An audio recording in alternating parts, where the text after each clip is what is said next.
Focus on what you are excellent at or you can become excellent at, not what you're just good at, because people don't want to pay for just good. We want to pay for excellence. What would you bring to the table that's not currently out there? What do people need? Where is there a gap? Look at the products that you currently use too. Look around your house, look around what you use every day, and ask yourself, what's missing, what's needed? You're listening to Side Hustle Pro, the podcast that teaches you to build and grow your side hustle from passion project to profitable business.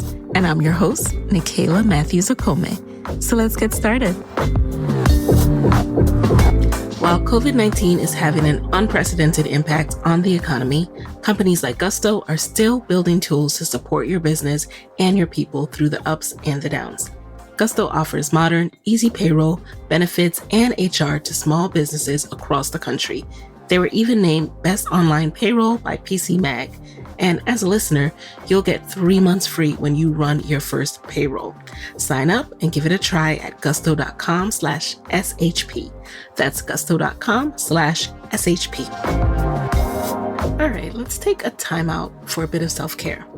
I learned about this subscription box called Causebox this year, and for me, it's been like self-care in a box, especially with how puffy and uncomfortable I felt in my last trimester of pregnancy.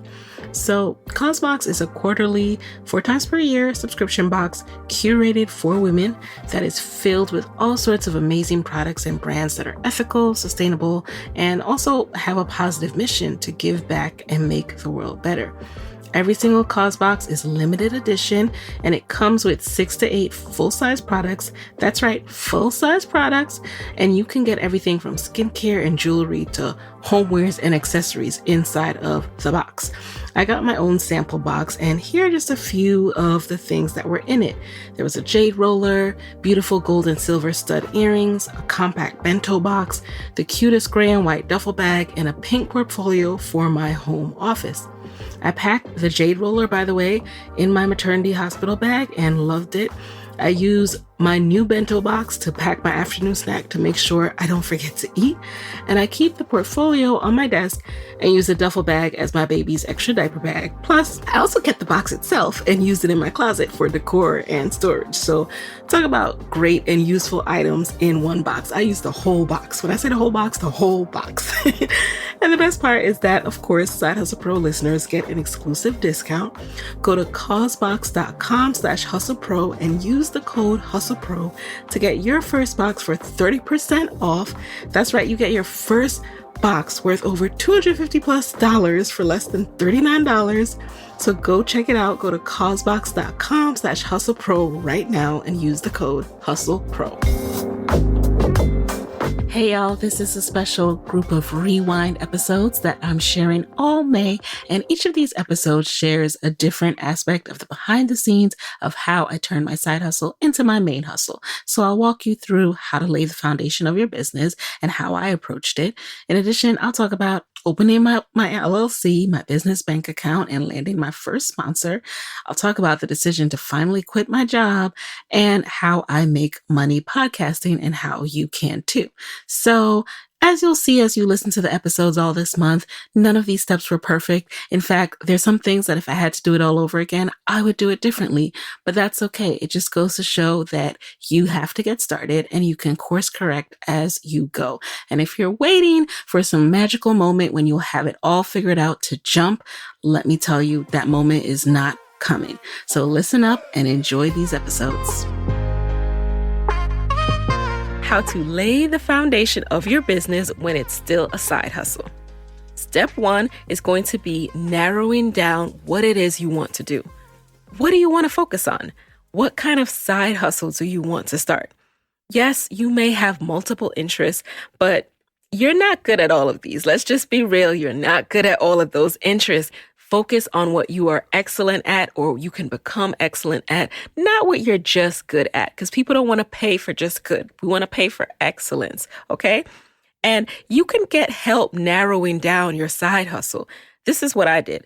So I told you in part 1 of the series how I graduated with my MBA and with no job, moved back to DC with Moyo, and had to do some soul searching to figure out what I should do next.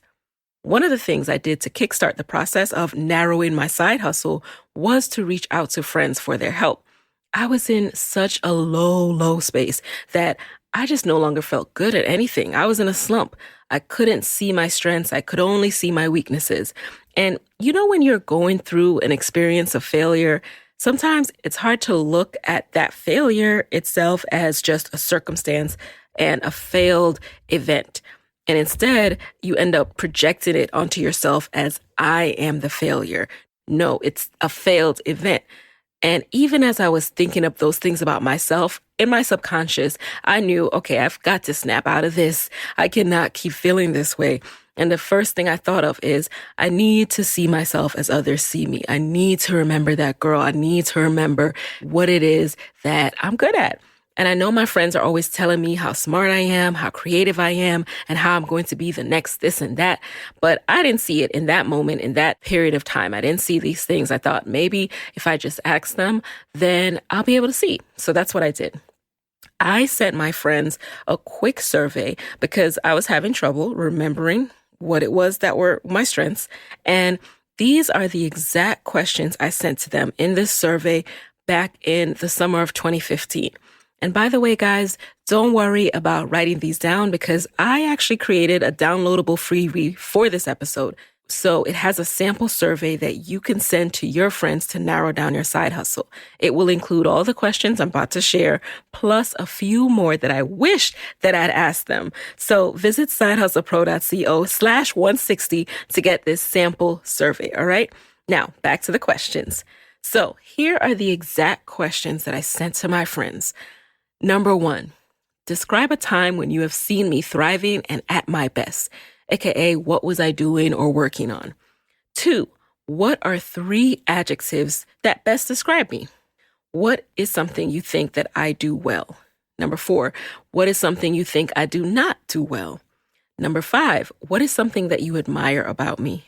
And finally, number 6, what's something that you've learned from working with me or by observing me? So not too long, right? But just enough for me to have a quick insight into what people felt were my strengths and my weaknesses.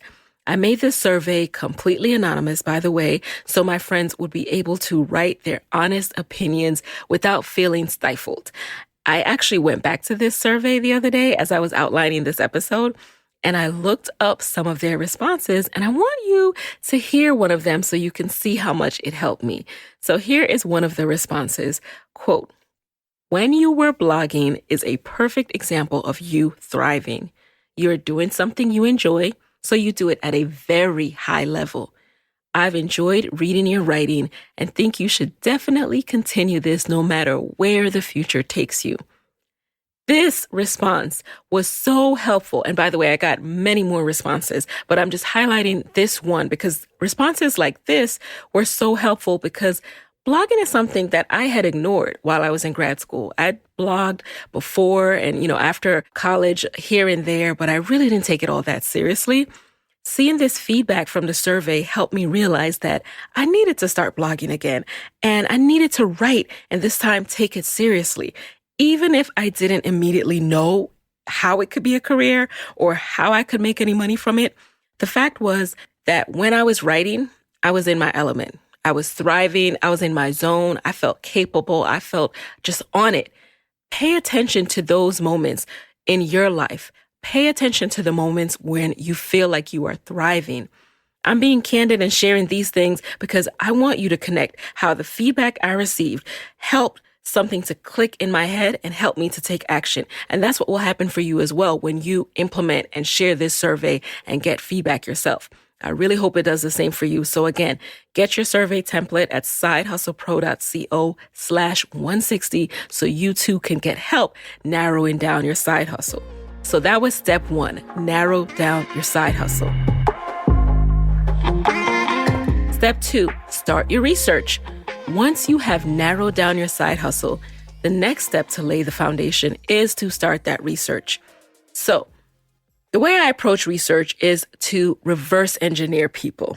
And I'm going to share the exact dictionary definition of reverse engineering, so we are perfectly clear.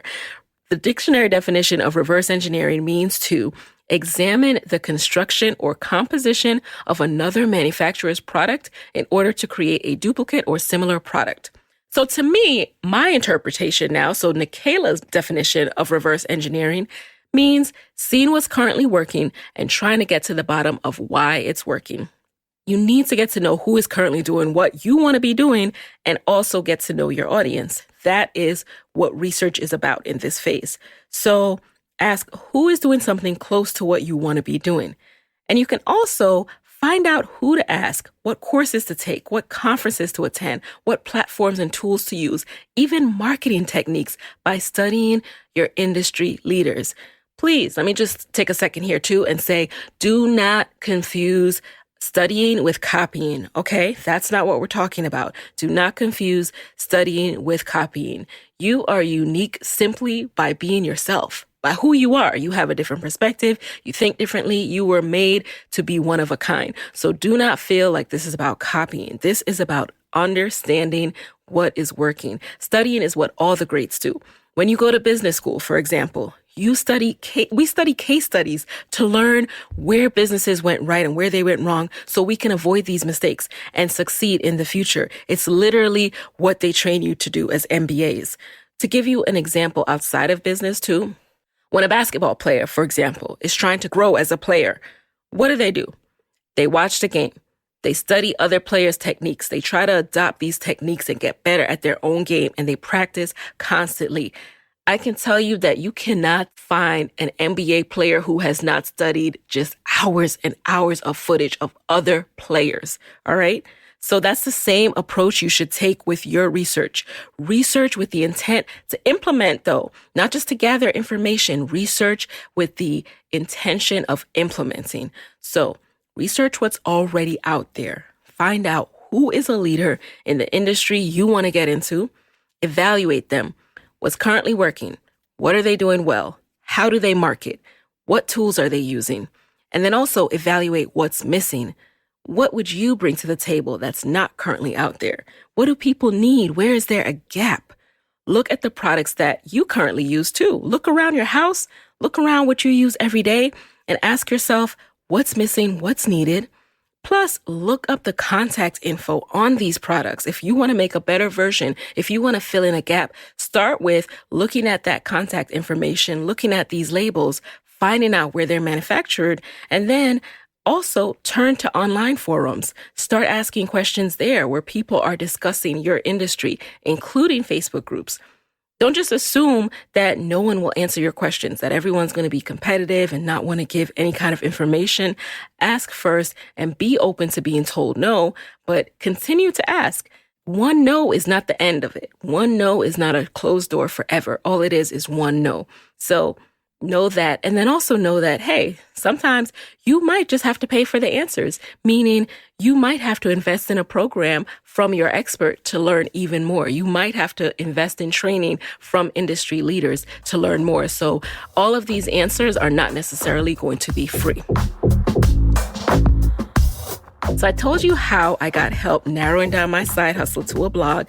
Now I'm going to share how I researched once I was ready to take step 2. So step 2 was to start researching the blogging industry. I started following people who were blogging. People like Maya Elias, Emily De La Cruz, Catherine Solis-Ray, Courtney Sanders, all women that I've had in the guest chair, by the way. So just scroll on back to their episodes to hear what they have to say. I started inspecting their content. What's working and why? How are they so good at these blog posts? One of the first people I came across was Maya, and she's in episode 37 of Side Hustle Pro. So I dove into her content, particularly because she was one of the first Black women I saw who were blogging and openly sharing her income reports. I was able to see from these reports the different revenue streams for a blogger. Things like putting ads on your websites, using affiliate links, having affiliate partnerships, and offering your own programs that people could pay for or your own products that people could pay for. So that allowed me to start planning revenue streams for my own business and starting to think through how I would want to monetize and what lanes I would want to explore. My guests on the podcast often share a similar experience, whether they're an entrepreneur that offers a service or an entrepreneur that has a physical product. Just listen to episode 155, for example. That was the recent Entrepreneur in Residence, the first episode with Lisa Pegram, the creator of Bell 51 and the Soleil Laser. So Lisa talks about this. She talks about her research process, how one day she and her friend went in search of a product, a laser for dark spots, but she couldn't find one for her complexion. She saw that gap in the market, right? That right there is a gap, aka what was missing. So she decided to fill that gap and create a laser for darker skin tones. To do that, she had to do some deeper research. She had to find out, how does laser hair therapy even work? What's currently on the market, what's FDA approved, where they being manufactured. And then she got in touch with the manufacturer and she got busy testing and improving on her own product and her boxes and the whole website, everything, until it was finally ready to go to market. So you can do the same thing. The other part of researching is researching your audience as well. First, you want to get very clear about who you want to serve. Then you want to understand as much as possible about this person so you can continue to provide the most value. This can look like having discovery calls where you get on the phone with people and ask them more about themselves, their needs, their pain points. This was one of the techniques I used as I prepared to launch Side Hustle Pro. I got on the phone with people I identified as potential listeners, and I did listener research. I had these phone calls, and I worked to learn about who my future listener really was. A lot of people don't do that. They just start podcasting. They just start talking at people. They don't even know what people want to hear. And by the way, that's what I teach my students about in Podcast Mogul. So if you want to know more information on research calls for your listeners, go to podcastmoguls.com. Because you need to understand who you are serving and creating for. Instead of just assuming or just creating things based on your opinion, what you like, what you want to see, create with your audience in mind. For example, with Side Hustle Pro, I fall into my target audience. I could have easily just created a show based on what Nikayla wants to hear. But instead, by getting on the phone and doing my audience research, I was able to learn about potential topics and angles I wanted to cover that I didn't previously think about. Like my listener research they gave me, they opened up my eyes. And one thing that's really, really critical here too is make sure you're actually speaking to your target customer though. Do not take advice and feedback from every and anybody. As you do your research, you start out thinking that you want to serve everybody. That's common if you feel that way, but that's not the right approach. The truth is you need to be identifying one person, creating what's called a customer avatar and learning them so well that you create your product or service with them in mind. Because what happens when you do that is your audience grows that much quicker because they're able to see themselves as the customer for that product. You're talking directly to them. You're speaking their language and how you market and how you write all of your ads, your captions on Instagram, everything. So your audience grows more quickly because they immediately connect with it once they see it and they share it with other people as well who are also in your audience. So if you try to cater to multiple kinds of people, you will water down your message. You really won't be talking to anybody. And worse, your target customer will not be able to recognize that your product or service is for them. So make sure that you research your industry and you research your customer and you talk to your customer. That is step 2. Now, let's get into step 3, deciding on a name. All right, so now it's time to plant that seed in the ground by giving your side hustle a name. I know you're probably thinking, what? Should I trademark my name? What should I do? In my experience, I have found it more beneficial to work on your side hustle first and get into the world before trying to spend all this money on a trademark. And when you go to get a trademark, they do ask you for proof of first use anyway. So start working on your business. Of course, this is not to say you shouldn't find out if the name is taken, all right? You don't want to do all this work only to find out that it's already trademarked. So first of all, Google it, see if any website comes up, go to the domain that you want to purchase, see if anything is there or if someone has it parked, meaning that they bought it even if they haven't put up the website yet, that the domain is not available. Then also go over to the USTPO.org website. That's the website for the United States Patent and Trademark Office. Now, Go over there, search for the name that you're intending to name your business. If it's not taken, meaning someone hasn't trademarked it, then you go ahead, buy the domain and start to use it, and also grab up the social media handles of the same name. Now, if this is something you know you're going to stick with, then explore trademarking. Now, that is something you do later on down the line when you've been doing the work and you're sure it's something you're going to stick with. But most people who are super focused on the trademarking process in the beginning don't even end up doing that much with that brand and with that business. So do the work first, invest your time first, and then explore, okay, where do I want this to go? And then explore trademarking.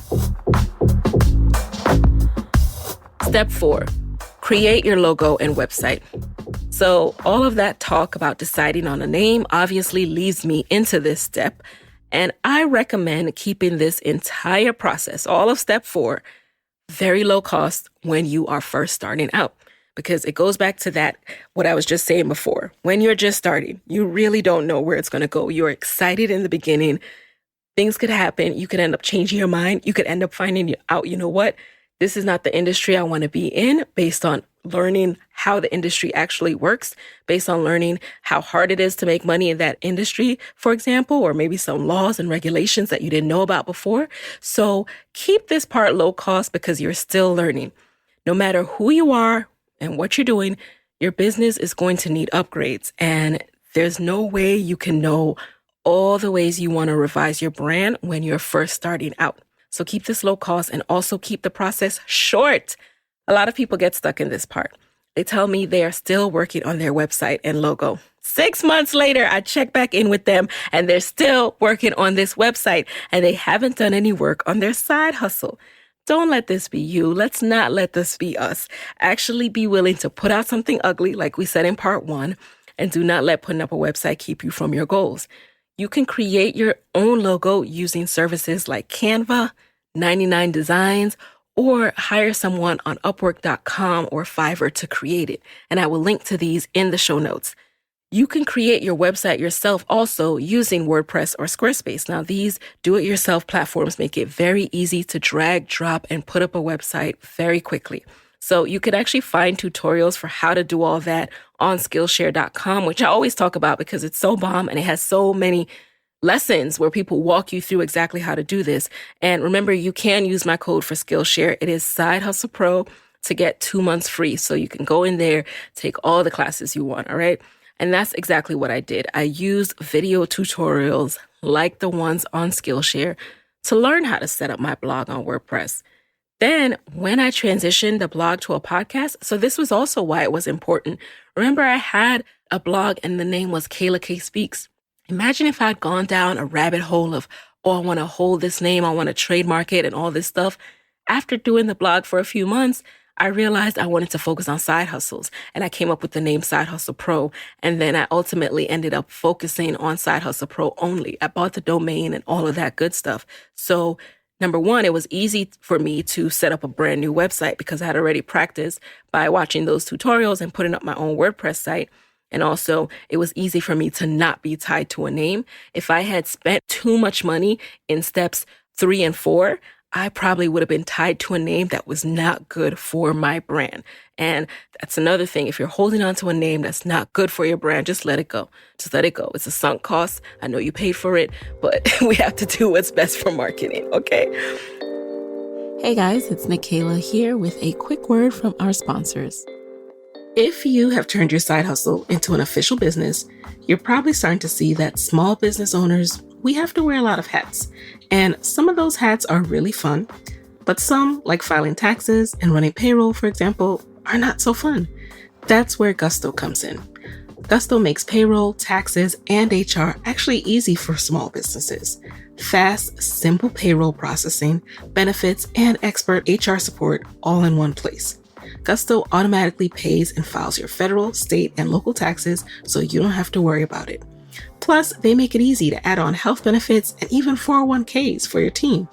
Those old school clunky payroll providers just weren't built for the way modern small businesses work. But Gusto is. I've even had Side Hustle Pro guests rave about how essential Gusto has been to their business. So let Gusto wear one of the many hats in your own business. And remember, Side Hustle Pro listeners get 3 months free when they run their first payroll. Try a demo and see for yourself at gusto.com/SHP. That's gusto.com/SHP. This episode is sponsored by Skillshare. The online learning community is offering our listeners 2 months of free premium membership. Explore new skills, deepen existing passions, and get lost in creativity with classes from Skillshare. Right now, Skillshare is such a great resource to have so you can stay inspired, express yourself, and connect to a community of creatives with fascinating classes on topics like how to start a business online, e-commerce essentials, email marketing, and so much more. You can also take non-business classes like drawing or writing, and that can be a great way to help manage stress, practice mindfulness, and feel connected to one another. I recently took a Skillshare class called Context is Key, Social Media Strategy in a Noisy Online World, and I just found it so valuable as a refresher on creating a channel-specific social media strategy for my brand. So as you can see, Skillshare offers classes designed for real life and all of the circumstances that come with it. Creative self-discovery and expression can settle your mind. I know it does for me. And spontaneous acts of creativity can help break up the routine of a day indoors. So Skillshare short classes are a perfect fit for that. And you'll create real projects and get the support of fellow creatives who provide encouragement, communication, and inspiration. So explore your creativity at Skillshare.com/sidehustlepro, where you'll get 2 free months of premium membership. That's 2 free months of premium membership at Skillshare.com/sidehustlepro. So I host my website on Bluehost, and WordPress is my content management system. And I have a hack about websites for all of you to make this process even faster and even more straightforward. You ready? All right, listen up. And again, this will be in the recap, sidehustlepro.co/160. So this will be in the recap, but here we go. If you are on somebody's website and you're admiring it, you're like, oh, I like this website. I want my website to look like this. Then copy the URL and go to the website builtwith.com. All one word, builtwith.com. Again, I will link to this. Then paste in the URL of the website you like. Builtwith.com will tell you what that site is built with. What is the back end? So if it's a WordPress site, it will tell you that. Then if it's a WordPress site, you can do another thing. Hop over to wpthemedetector.com. So WP as in WordPress, wpthemedetector.com. And once again, paste in the URL of the site you like, and you will find out what WordPress theme they're using. Then you can go ahead and purchase that WordPress theme and add it to your own WordPress site.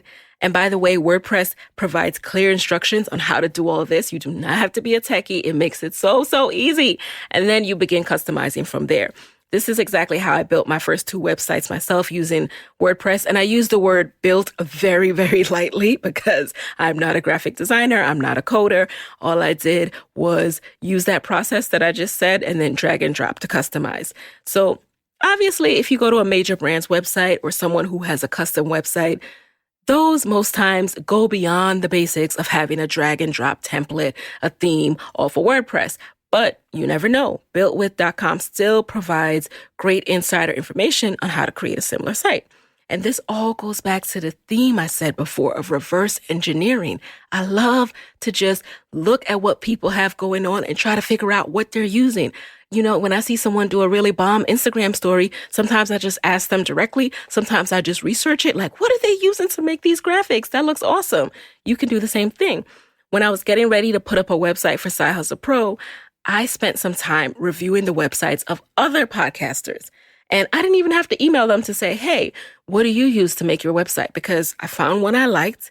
I plugged in their URL into builtwith.com, found out it was built on WordPress.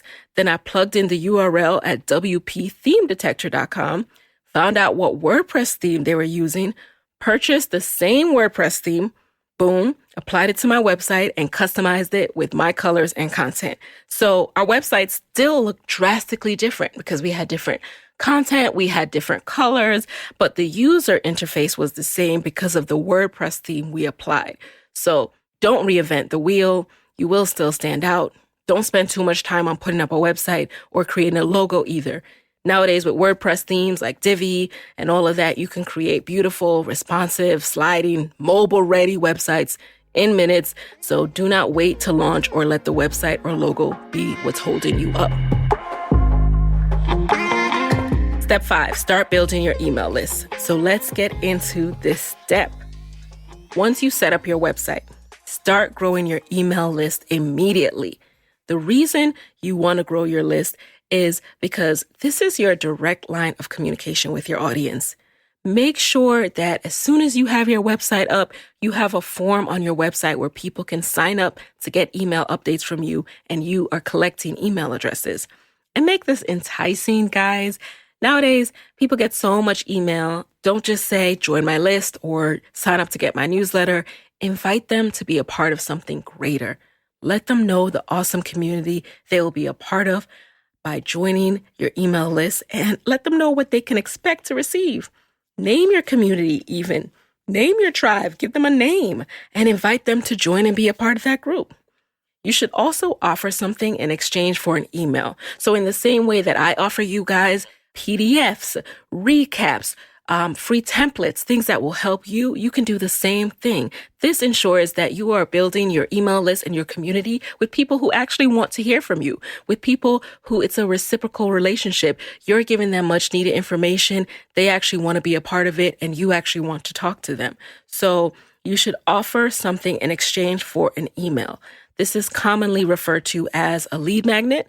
And it's a free resource that you offer with valuable tips or getting started steps that people can actually use, emphasis on making sure it's something people can actually use and find value in. And you offer this in exchange for them giving you their email address and them joining your email list. And once they do that, this freebie then gets delivered to their inbox. So when I started, I offered freebies such as episode recaps or an overview of my exact process for growing my social media following. Anytime I do an episode that's more tactical, that involves steps, I try to do a freebie for it because it's providing a service, because who has time to write down every single thing I'm going to say in this episode? And, also it is growing my email list. So I offered, when I was starting out, my cold email templates. And I think I need to do that again because my cold emails are good, y'all. I'm not going to lie. And I offered things like my productivity system and more. So this was how I started to grow the Side Hustle Pro email list, with resources that I gave away as freebies. And I think the freebie queen, who I really learned a lot of these techniques from, is Amy Porterfield. If you haven't heard of her, definitely check out her website, her podcast as well. I have learned a ton about how to come up with great ideas for lead magnets via her podcast, and it would be wrong of me to keep that from you guys. So that's a resource I'm happy to share with you all as well. So identify what knowledge you have to share, learn about how to create compelling freebies, and also learn about what others want to learn from you or what they need in relation to your business, and create a quick PDF. You can do it in Google Docs or in Canva, and boom, that's your first freebie.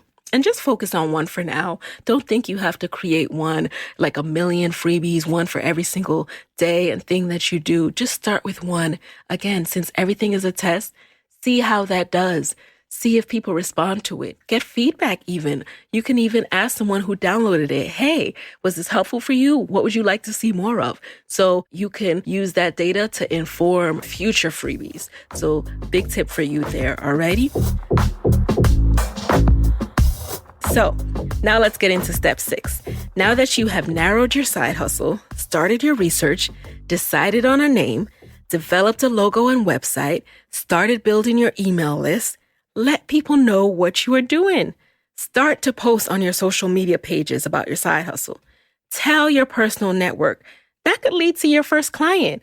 So I have a friend who slowly started her side hustle, and she didn't do a big website launch right away. She was working up to that. But what she did was she started to let people know what she was doing. So her first client came from her network, who they know her qualifications better than anyone. Your network often is the one that thinks like, oh my God, you're so great at this. And so when you tell people, hey, I'm now offering these services personally, they're so excited for you, and they have you in mind when they know someone who is looking for a consultant, for example, or someone who's looking for those services. So make sure you let your network know what you're doing. And remember always that everything is a test. Remove that pressure from your mindset about all this. When you start telling people and you're like, oh, they're going to look at my website and they're going to wonder, they're going to think I'm not professional enough, or, oh, they're going to go to this. Or remember, everything is an experiment. Everything is a test. Take that pressure off yourself. You can get better. But most importantly, people cannot be your customer if you don't let them know what you're doing. So let them know what you're doing. Now, after listening to all of this, you're probably wondering, where do I spend my money first? Here's what I recommend when you're just laying the foundation. Number one, invest in an email service provider. I started with MailChimp, but I now use and love ConvertKit. So this is how you build your email list. Number two, invest in a website host. That is, for me, Bluehost, but that's basically that service that hosts your website to make sure your files stay online, they don't go down, they can manage everything, all the traffic to your website. Number three, invest in training from a leader in your field or programs of people who you want to model. So when I was doing these side hustle chats earlier this summer, people would ask me about mentorship. How do I find a mentor? And my response is, you find your mentor when you go out there and you proactively learn from them. Your mentor doesn't have to be someone you call up and say, hey, can you be my mentor? Your mentor can be people who you invest in learning from. And over time, you find that you develop a relationship with people who you have spent time learning from, and you make a point to tell them what you've learned. You email them, I took this program and I really love what you had to say about this, that. Or you email them your testimonial. You know how much people love being able to share a testimonial from someone who took their program? Or once you've been listening to their podcast, you go see them at a live event and you say, hey, I've been listening to your podcast and, I really enjoyed this episode when you shared X, Y, and Z. And you touch base with them on a few occasions. So this is how you start to informally get that mentorship relationship without asking anything of them. Because when you approach someone first with an ask, you haven't shown them what you're willing to give. So it's not about, oh, I want you to be my mentor and I want to take from you. It's you already proactively sit down and start to learn from them and implement. So that's how you get mentorship. And I say select 1 to 3 courses/conferences max per year. That's combined, because I'm into just-in-time learning. And by the time you have taken a course that's, multiple modules and you start implementing it yourself, that's like a good 3 to 6 months that have passed by. So you can't possibly be taking 3, 4, 5 courses a year, 1 to 3 max, and then also throw in a conference in there.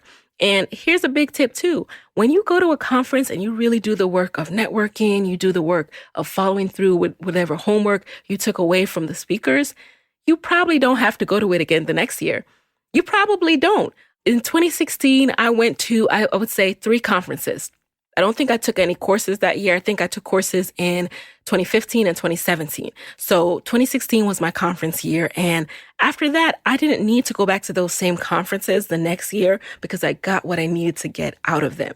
So be wary of feeling like you're going to miss out if you don't go back to that conference, or you're going to be behind people if you're not seen and in the places to rub shoulders and all that. No.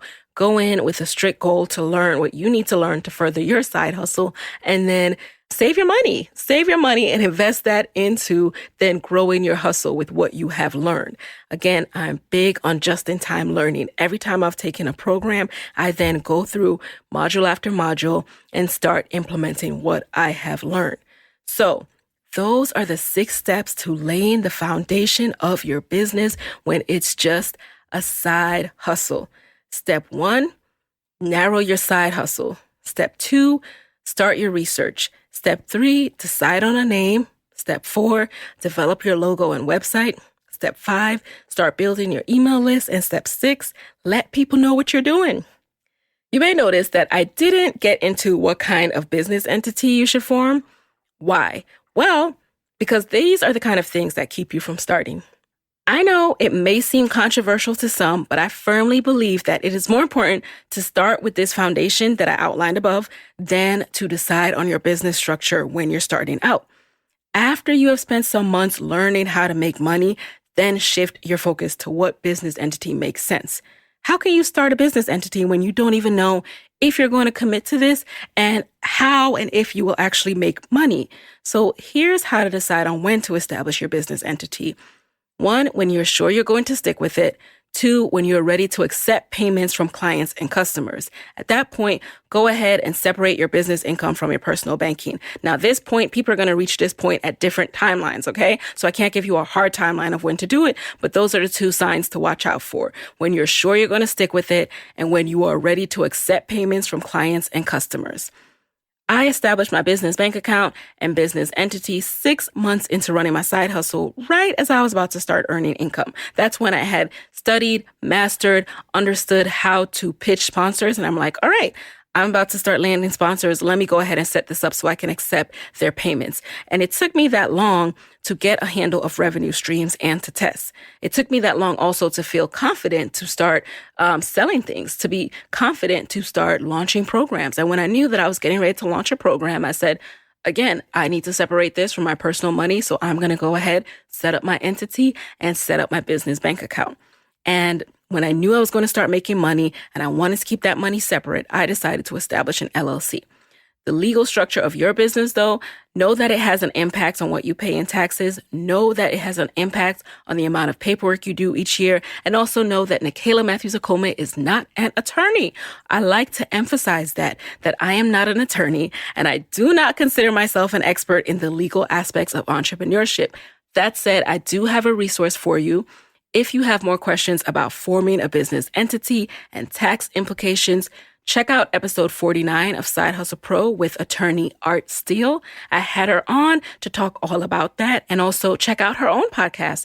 She has a podcast called Ink Secure. That's INKSECURE. Again, I will link to that, where she breaks down the fine print of law for us entrepreneurs.